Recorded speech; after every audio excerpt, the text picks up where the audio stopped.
Salut à tous, aujourd'hui dans cette vidéo, on fait comme d'habitude le bilan mensuel de mon portefeuille en bourse pour le mois de février 2025.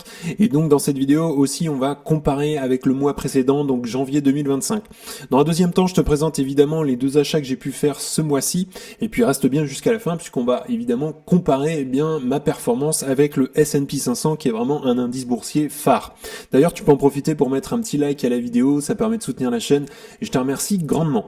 Alors quelques petits rappels comme d'habitude, moi j'ai commencé à investir en bourse en octobre 2021 à l'âge de 23 ans. J'essaye vraiment de maximiser les montants investis chaque mois, ça c'est vraiment important puisque ça joue sur la performance quand même à long terme.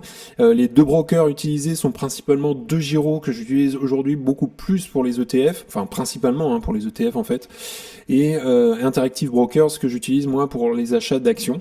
J'investis vraiment uniquement quand mes prix cibles sont touchés et en fait il arrive parfois que je n'investis pas sur des actions tout simplement pendant un certain temps. Par exemple avec Microsoft, eh bien ça fait des années que j'y ai pas touché tout simplement parce que elle est vraiment au-dessus de mon prix cible et beaucoup trop cher d'après mes analyses. Et je le rappelle comme d'habitude, je fais ici de l'investissement long terme, ce qu'on appelle le stock picking. Je fais pas du tout de trading, ça c'est vraiment du court terme et c'est pas du tout la même chose. Alors si on regarde déjà, mon premier portefeuille qui est DEGIRO, donc sur ce portefeuille là, il n'y a pas eu d'achat ni de vente principalement. Donc première action du portefeuille c'est Alphabet, on est à 185 $, il y a un mois on était à 189, entre temps l'action d'ailleurs est montée à plus de 200 $, donc là ça a pas trop bougé pour le coup. Ensuite Amazon on est à 228, il y a un mois on était à 217, donc là pour le coup Amazon a plutôt bien performé et entre temps d'ailleurs on a eu aussi les résultats, on a eu des très bons résultats sur Amazon mais on a énormément de capex. Apple aujourd'hui on est à 244, il y a un mois on était à 233, donc c'est pareil. Là, ça a plutôt bien progressé. Ensuite, Microsoft, aujourd'hui, 408 $. On était il y a un mois à 415. Donc là, on a un peu reculé sur Microsoft, mais Microsoft fait depuis plusieurs mois du surplace autour des 400 $. Ensuite, du Nvidia, c'est pareil, on est à 138 $ l'action. On était à 131 il y a un mois. Donc là, ça n'a pas trop énormément bougé. PayPal, on est à 77. Il y a un mois, on était à 87. Et entre-temps, d'ailleurs, on a eu les résultats qui ont déçu et l'action a quand même pas mal corrigé. Qualcomm, on est à 172, il y a un mois on était à 159, donc là on a une belle progression. Et du Disney, on est à 110 et il y a un mois on était à 108.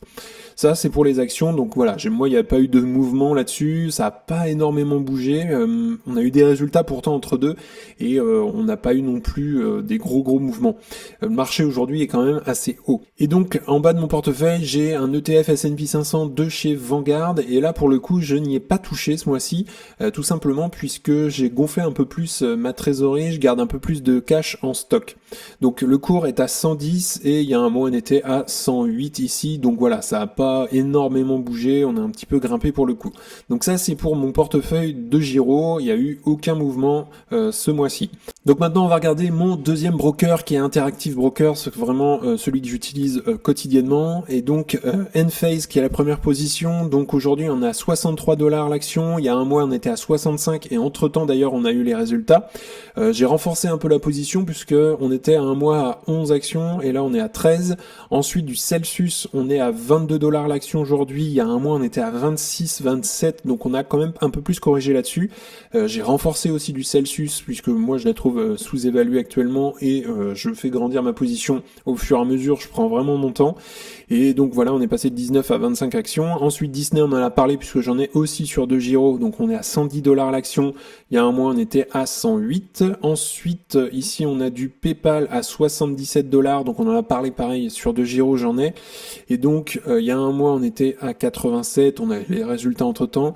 Ensuite j'ai du Visa, on est à 353 $ l'action et il y a un mois on était à 309, donc là on a une énorme progression de Visa et en même temps on a eu les résultats qui ont été très bons, on est forcément habitué, c'est du business assez prévisible Visa. Google on est à 185 $ l'action et il y a un mois on était à 190. Google je la surveille de très près puisqu'elle est en train de corriger Google assez on va pas dire fortement mais elle corrige plutôt bien et elle arrive tout doucement, mais peut-être sûrement sur mon prix cible au fur et à mesure, qui n'est pas si loin. Et pour terminer, j'ai du Tesla qui est à 354 $ l'action, et il y a un mois quand même, on était à plus de 400 $ l'action. Donc là, ça a énormément corrigé. Tesla, c'est vraiment une entreprise volatile, et puis en ce moment, on entend parler peut-être beaucoup plus qu'avant d'Elon Musk, et il y a beaucoup de réactions là-dessus et d'émotions, je dirais, sur l'entreprise Tesla. Donc ça bouge énormément en bourse. Donc ça, c'est pour Interactive Brokers. Donc voilà, il y a eu un peu plus de mouvement là-dessus, en termes d'ailleurs de cours d'action, mais aussi d'achat pour moi. Donc voilà, principalement en un mois j'ai investi sur 2 actions, comme d'habitude, c'est Celsius et puis Enphase. Donc Enphase, je vais surtout m'arrêter, faire une pause pour l'instant puisque ça représente une belle part quand même de mon portefeuille. Donc si on regarde très rapidement où se comporte d'ailleurs Enphase en un mois, voilà, on a fait quand même yo-yo, on avait quand même un plus haut, en un mois on était autour des 66 et puis on a eu des plus bas quand même à peu près autour des 60 $ l'action. Donc ça bouge pas énormément, mais si on regarde quand même en un an, l'action a pas mal dégringolé puisqu'on était autour des 120 et on a dégringolé autour aujourd'hui des 60. Donc si on regarde Enphase aujourd'hui en termes de valorisation, on a une entreprise aujourd'hui qui a un ratio prix-free cash flow de 17,6. Sur 5 ans, on a une moyenne à 59 et sur 10 ans, on a une moyenne à 34,67. Donc là, pour le coup, on a une entreprise qui, moi je pense, est sous-évaluée à l'heure actuelle puisqu'elle est autour des 63 $ l'action. Alors si on regarde Enphase par rapport au S&P 500, donc on voit globalement que pendant 4 ans, c'est une entreprise qui a sous-performé le S&P 500 et ensuite, c'est une entreprise qui a dépassé et on a eu un plus haut d'ailleurs à peu près en novembre-décembre 2022 et ensuite ça a été la dégringolade, mais si on a été investi depuis le début, on reste aujourd'hui quand même au-dessus du S&P 500. Donc si on fait une valorisation sur Enphase, le prix de l'action aujourd'hui il est à 63 $, c'est d'ailleurs le prix que j'ai payé la dernière fois pour acheter l'action. Les free cash flow par action, on est à 3,46 $, donc c'est les 12 derniers mois. Ensuite, si on met un taux de croissance assez raisonnable, pour les 5 prochaines années, 10% me paraît assez conservateur, et puis un ratio prix-free cash flow assez conservateur de 20. Et donc pour avoir une performance demandée à peu près de 13% par an avec une marge de sécurité, ça me paraît tout à fait correct, eh bien on aurait un prix aujourd'hui à payer de 76 $. Donc aujourd'hui l'action me paraît vraiment bien évaluée, voire même sous-évaluée. Même si on prenait du 11%, on serait à 89 $ l'action, du 12% à 82, même si on voulait être un petit peu plus sécure sur du 14% demandé par an, on serait à 70 $ l'action. Donc voilà, aujourd'hui, si on doit la payer 63 $, on serait plutôt autour des 15 à 16% de performance par an, voilà, avec ces estimations-là. Donc aujourd'hui, Enphase, ça me paraît une entreprise assez sous-évaluée, et c'est une entreprise américaine qui est mal vue, notamment avec l'administration Trump. Aujourd'hui, il y a vraiment de l'émotion autour de ça, et forcément, les énergies renouvelables, c'est pas la grosse tendance aux États-Unis en ce moment. Si on continue avec Celsius, on a une entreprise dans un mois qui a pas mal corrigé. Pour le coup, on avait été à peu près à 27-28 $ l'action. Et si on regarde par rapport à aujourd'hui, c'est une entreprise qui a fait à peu près un moins 17%, ce qui est quand même pas mal. On est passé de 27 aujourd'hui à 22 à peu près l'action, donc ce qui est quand même pas mal.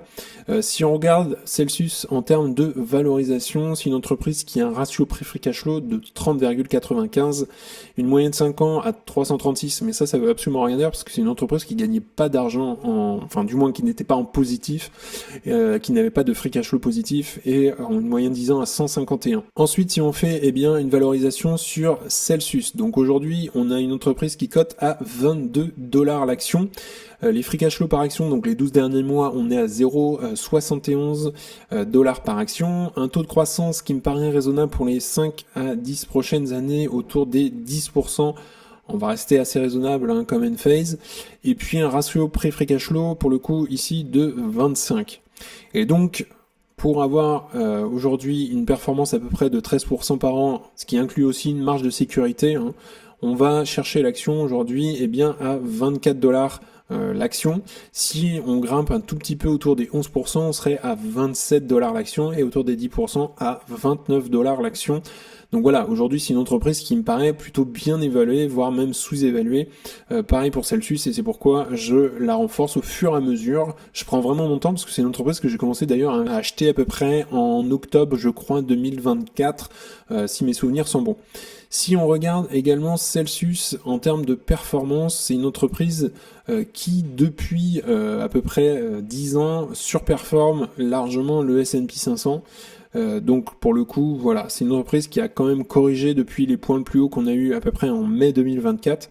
De toute façon, ça se voit sur le cours de bourse, mais qui reste quand même au-dessus de la performance du S&P 500. Donc si on regarde maintenant, bien ma performance avec le S&P 500, donc ici à droite, c'est ma performance au mois de février, et puis j'ai mis une petite flèche qui renvoie d'ailleurs au graphique au mois de janvier, et donc le bout de ma flèche ici noire, c'était où on s'était arrêté au mois de janvier. Et globalement, on voit ce qui s'est passé un petit peu après pour le mois de février, c'est-à-dire qu'on est remonté. Et puis ensuite, on a redégringolé et on est revenu à peu près, voire même un petit peu en dessous de ce qu'on avait eu la dernière vidéo, donc mi-janvier la dernière fois. Et si on regarde d'ailleurs en violet, c'est la courbe de l'indice S&P 500, on n'a pas du tout la même chose. C'est un indice qui a plutôt stagné, voire même un petit peu augmenté. Donc pour le coup, là ici, on a mon portefeuille, enfin mes deux portefeuilles, DEGIRO et Interactive Brokers, qui ont fait moins bien que le S&P 500 en un mois, puisqu'on peut le voir ici. Je le rappelle ici, la courbe rose, c'est mes deux portefeuilles DEGIRO et Interactive Brokers, et la courbe violette, c'est évidemment le S&P 500, donc l'indice des 500 plus grandes entreprises du marché américain. Donc qu'est-ce qu'il faut regarder surtout à travers ce graphique, c'est le long terme. Alors là, pour le coup, on est sur une performance assez courte, puisque c'est 2021 jusqu'à 2025. Donc voilà, ça fait à peine 4 ans pour le coup, et ça reste assez court en bourse. Et il faut se projeter parfois plus sur 10, 15, 20 ans, 30 ans pour avoir une performance plus générale. Mais globalement, si on regarde en violet ici, on voit globalement que ça fait à peu près, ça suit l'indice S&P 500 au début. Et à peu près au bout d'un an et demi, j'ai une performance qui a commencé à se décoller de l'indice S&P 500 en violet. Et on voit que globalement, l'écart entre les deux courbes se creuse au fur et à mesure. Et donc ça, c'est plutôt encourageant. Et donc, qu'est-ce qu'on en conclut aujourd'hui? C'est que mes portefeuilles font bien mieux que l'indice S&P 500 qui a une performance historique à peu près de 9 à 10% par an. Donc je suis largement au-dessus de ça 4 ans après. Donc ça, c'est pour ma performance avec l'indice S&P 500. D'ailleurs, tu peux me dire toi en commentaire comment s'est comporté ton portefeuille ce mois-ci, si tu as eu des mouvements, des achats, des ventes, et si tu es satisfait de ce que tu as fait. Donc n'hésite pas à me dire ça sous la vidéo. Donc petite conclusion ici, moi je m'en tiens principalement en fait avec mon tableur de prix cible. J'indique tout une fois que j'ai fait mes analyses pour passer tout simplement à l'action. Donc dès que mon prix est atteint, j'investis sur l'entreprise plus que j'ai fait les analyses auparavant. J'essaye d'investir forcément régulièrement sur les opportunités que je vois et pas tout dans n'importe quoi. Par exemple, je ne vais pas investir aujourd'hui dans du Microsoft puisque je trouve que c'est trop cher. Donc ici, on est sur à peu près 3-4 ans que j'investis. C'est une période assez courte pour avoir du recul, mais c'est un bilan qui est plutôt encourageant puisqu'on voit très clairement que ma performance est bien supérieure au S&P 500 qui, je le rappelle, a une performance de 9 à 10% par an. Ici, je l'ai rappelé, mais je conserve pas mal de cash en ce moment, et c'est pour ça d'ailleurs aussi que j'ai pas acheté d'ETF ce mois-ci pour gonfler un peu plus ma réserve.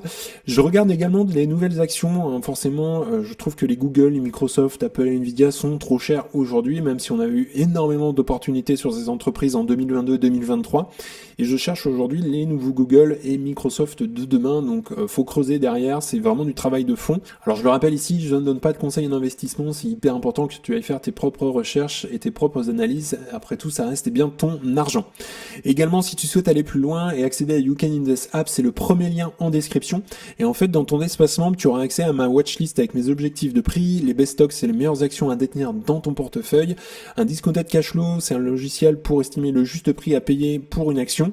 Ensuite, tu auras accès à une communauté privée d'investisseurs. Et puis le gros plus, ce sont les appels vidéo avec moi-même pour t'accompagner dans ta stratégie, faire grossir ton patrimoine, analyser des actions, ton portefeuille, et tout simplement parler bourse de manière générale. Donc c'est le premier lien en description si tu souhaites nous rejoindre. En tout cas, on en a fini pour aujourd'hui. N'hésite pas à liker la vidéo, à t'abonner, ça fera grandir la communauté et puis ça me soutient. Si tu souhaites regarder une autre vidéo, tu peux cliquer juste ici. En tout cas, je te souhaite une excellente journée et à bientôt pour une prochaine vidéo. Salut!